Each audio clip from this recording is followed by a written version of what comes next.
This really hit the most extreme, I'd say, during the Biden administration when they were trying to roll out the vaccine program. Now, I'm generally pretty pro rolling out vaccines. I think on balance, the vaccines are more positive than negative.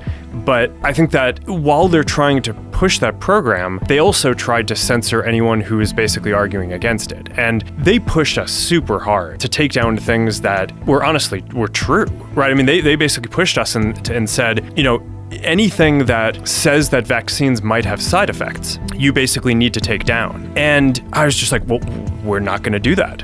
We're clearly not going to do that. I mean, that is kind of inarguably true. Who is they?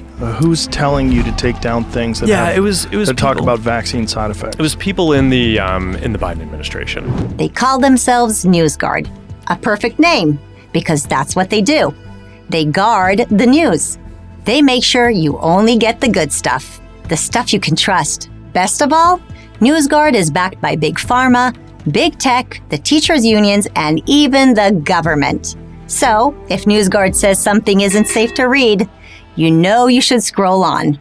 I mean, if you can't trust the government, who can you trust? Wait, you don't like what I just described? Sounds more like a nightmare than the world you want to live in? You like to do your own thinking? You're perfectly capable of figuring out which sources are credible and which aren't? That, you say, is the right and obligation of a free citizen in a free country. If so, welcome to my world. I'm the CEO of PragerU. We're fighting against companies like NewsGuard every day. We didn't pick the fight, they did. We have our own take on the events of the day and the events of yesterday. We're happy to have you make your own judgment on whether we've got it right or whether we've got it wrong.